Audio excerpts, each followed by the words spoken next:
তিনটি স্বপ্ন দেখলে বুঝবেন আপনার জীবনে প্রচুর টাকা পয়সা ইনকাম হবে, আপনি অনেক ধন সম্পদের মালিক হবেন, আপনি ধনী মানুষ হিসেবে সমাজের ভিতরে মানুষের কাছে সম্মানিত হবেন। তাহলে সেই স্বপ্নগুলো কি? চলুন বিস্তারিত জেনে নিই। তবে এর পূর্বে ছোট্ট একটি নিবেদন থাকবে। আপনারা যদি আমাদের চ্যানেল কিংবা পেজে নতুন হয়ে থাকেন, অথবা আপনারা নিয়মিত স্বপ্নের ব্যাখ্যা জানতে চান, তাহলে অবশ্যই আমাদের চ্যানেল এবং আমাদের যে ফেসবুক পেজ রয়েছে সেগুলোকে ফলো দিয়ে রাখবেন। ইনশাআল্লাহ বিইজনিল্লাহ আমরা নিয়মতান্ত্রিকভাবে ইসলামিক বিভিন্ন মাসআলাগুলো, শরীয়তের বিভিন্ন সমাধানগুলো, ছোট্ট ছোট্ট দোয়া, আমল এবং স্বপ্নের ব্যাখ্যাগুলো নিয়মিত আলোচনা করে থাকি। ইনশাআল্লাহ আপনারা উপকৃত হবেন সেই আশাবাদ ব্যক্ত করেই আজকে আপনাদের সামনে এমন একটি স্বপ্নের ব্যাখ্যা নিয়ে আলোচনা করব, যে স্বপ্নটা দেখলে আপনি প্রচুর টাকা পয়সা, ধন সম্পদ অর্জন করতে পারবেন। সুবহানাল্লাহ। তাহলে চলুন সেই স্বপ্নগুলো কি।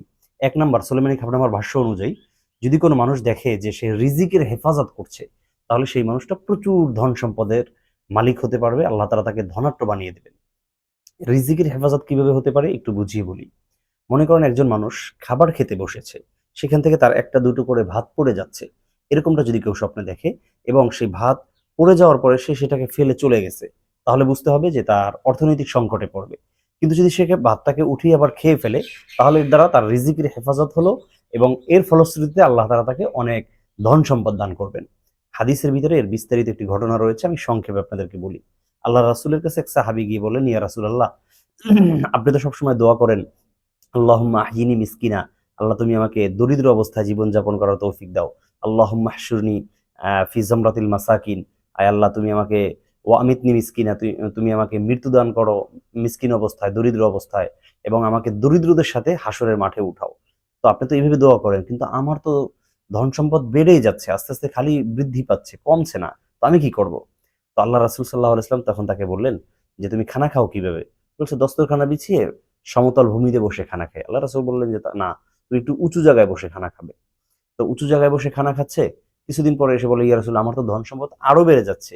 রাসূল বললেন, তুমি খানা খাও কিভাবে? বলল, ইয়া রাসূলুল্লাহ, আমি একটা উঁচু জায়গায় টেবিলের মতো সেটার উপরে খানা খাই। আল্লাহ রাসূল বললেন, তারপরে? বলছে, কখনো একটা দুটো ভাত পড়ে গেলে বা সেখান থেকে আমার রুটির একটা অংশ পড়ে গেলে, কোনো কিছু পড়ে গেলে, তখন সেটাকে উঠিয়ে ধুয়ে আবার আমি সেটা খেয়ে নিই। আল্লাহ রাসূল বললেন না যে, তাহলে হবে না। তুমি তাহলে ঘোড়ার উপরে বসে খাবা।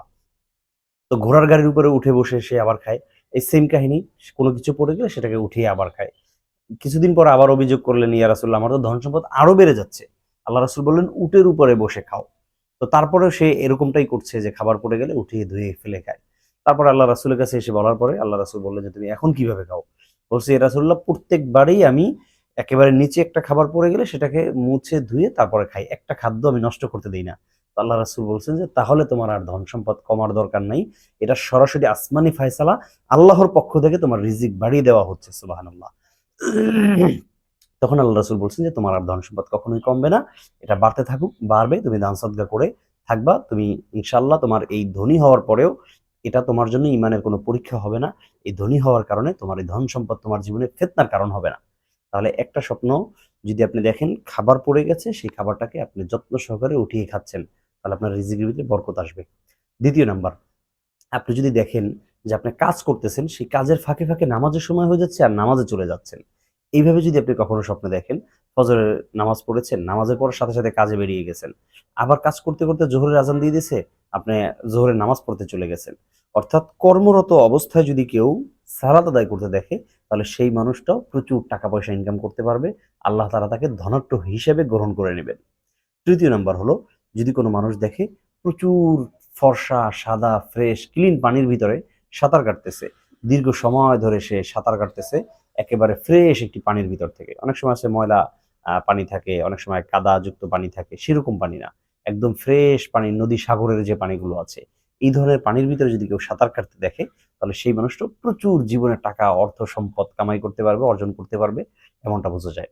দর্শক, এ ধরনের যদি আরো কোনো স্বপ্নের ব্যাখ্যা আপনারা জানতে চান, অবশ্যই কমেন্টস করে জানাবেন, অথবা ডিসক্রিপশন বক্সে পেজের লিংক দেওয়া থাকবে, সেখানে মেসেজ দিলে সরাসরি আমার সাথে কথা বলতে পারবেন।